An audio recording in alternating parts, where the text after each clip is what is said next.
kembali lagi bersama saya Miss Gadit dalam YouTube channel Bimbel Chef. Hari ini kita akan sama-sama belajar tentang latihan soal untuk bab koordinat kartesius. Nanti ada beberapa soal yang akan disajikan, kemudian akan kita sama-sama mengerjakannya. Nah, berikut video penjelasannya.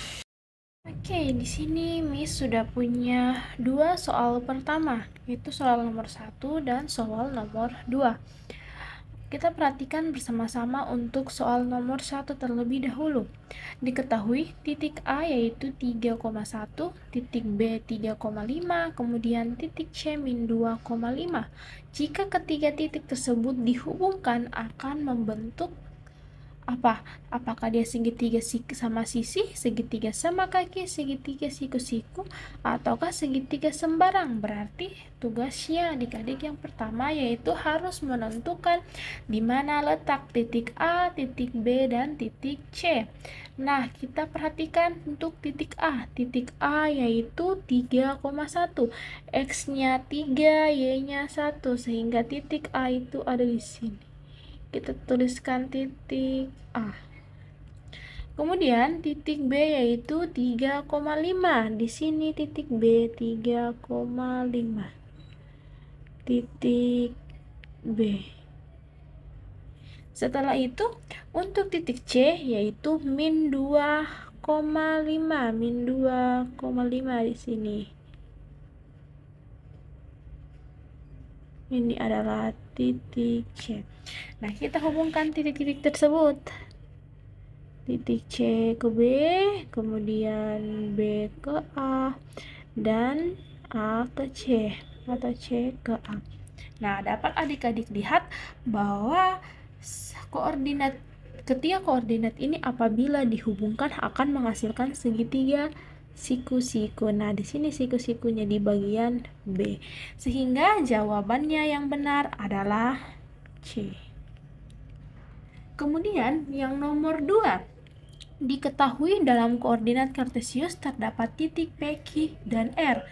Titik P berkoordinat 4,8 dan titik Q berkoordinat 7,1. Jika P, Q, R dihubungkan akan membentuk segitiga siku-siku, maka koordinat titik R adalah, nah kita di sini sudah mempunyai dua titik, yaitu titik P sama titik Q. Yang ingin ditanyakan itu koordinat titik R-nya di mana, sehingga apabila dihubungkan itu akan menghasilkan suatu bangun datar yaitu segitiga siku-siku. Pertama kita tentukan dulu koordinat titik P 4,6, berarti boleh dulu dihapus ini, sabar ya. Tadi jawabannya segitiga siku-siku, kemudian titik P yaitu 4,6, berarti di sini titik P-nya. Kemudian titik Q yaitu 7,1. Di sini titik Q-nya. Nah, kita hubungkan terlebih dahulu titik P dan Q. Nah, sehingga tinggal kita menentukan titik yang terakhir yaitu titik R supaya segitiga ini menjadi segitiga siku-siku. Coba adik-adik lihat kira-kira titik mana yang dapat tepat kita taruh untuk menghasilkan segitiga siku-siku. Ya, kita lihat kalau ditarik ke sini kemudian ke sini akan menghasilkan segitiga siku-siku. Siku-sikunya di sini. Sehingga jawabannya yang tepat yaitu 4,1.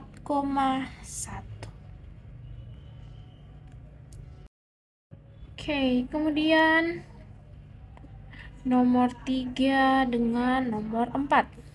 Nah, perhatikan untuk menjawab pertanyaan nomor 3 sampai 10 ini kita akan memperhatikan gambar bidang kartesius yang ini. Kita perhatikan nomor 3 bersama-sama. Koordinat titik A adalah, kita lihat nilai koordinat titik A. Kita cari dulu titik A di mana. Nah, ternyata titik A di sini, sehingga kita lihat koordinat titik A yaitu nilai X-nya adalah 7, kemudian nilai Y-nya adalah 5, sehingga koordinatnya yaitu 7,5. Jawabannya adalah A. Setelah itu, perhatikan lagi untuk koordinat titik C. Titik C. Nilai X-nya berapa? Ya benar, nilai X-nya yaitu min 4, kemudian nilai Y-nya adalah 4, sehingga jawaban yang benar adalah min 4,4. Oke, kemudian nomor 5. Kita menentukan koordinat titik F. Titik F ada di sini. Titik F yaitu X-nya min 8, Y-nya berapa? Y-nya min 6, sehingga jawabannya adalah min 8, min 6. Kemudian untuk koordinat titik H. Titik H, kita lihat nilai X-nya berapa? Nilai X-nya itu 6, kemudian nilainya min 5, sehingga jawabannya adalah 6, min 5. Setelah itu, nomor 7, titik-titik yang berjarak 3 satuan terhadap sumbu X. Berarti titik-titik tersebut dia berjarak terhadap sumbu X. Kita perhatikan kalau dia berjarak terhadap sumbu X, berarti yang kita lihat adalah titik di koordinat titik di koordinat sumbu Y.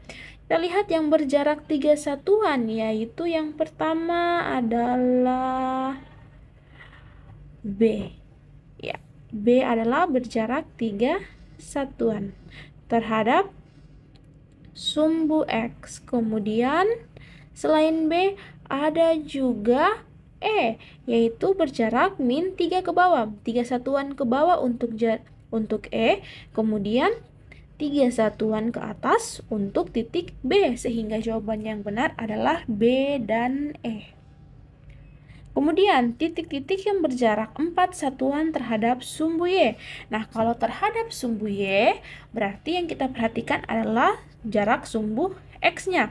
Kita perhatikan yang berjarak 4 satuan terhadap sumbu Y, berarti yang berkoordinat 4 di sumbu X. Ya, yang pertama yaitu B dengan jarak 4 satuan ke kanan. Kemudian ada juga C, yaitu 4 satuan ke kiri. Sehingga jawaban yang benar adalah B dan C, yaitu A. Oke, kemudian kita mempunyai 2 nomor terakhir, yaitu nomor 9 dan nomor 10. Nah, di nomor 9 dan nomor 10, ini kita akan menentukan titik-titik mana saja yang berada di kuadran 1, kuadran 2, kuadran 3, dan kuadran 4. Kita perhatikan yang nomor 9, titik-titik yang berada di kuadran 2 yang mana? Masihkah ingat adik-adik bahwa terdapat 4 kuadran di bidang kartesius, yaitu kuadran 1, 2, 3, dengan 4. Nah, untuk di sebelah kanan bagian atas itu adalah kuadran 1. Kemudian untuk kiri atas itu kuadran berapa? Kuadran 2. Kemudian untuk kuadran 3, dia berada di mana? Ya, kuadran 3 berada di bagian bawah kuadran 2. Kemudian kuadran 4 yaitu kuadran yang berada di bagian kanan paling bawah. Sehingga titik-titik yang berada di kuadran 2 yaitu titik C dengan titik D. Kemudian nomor yang terakhir yaitu nomor 10. Titik-titik yang berada di kuadran 4 atau kuadran terakhir ya adalah kuadran titik G dengan titik H. Sehingga jawaban yang benar adalah D. Nah, adik-adik sudah belajar atau menyelesaikan 10 nomor untuk materi tentang kuadran kartesius. Nah, untuk penjelasan berikutnya, kita akan bertemu di video selanjutnya. Bye-bye.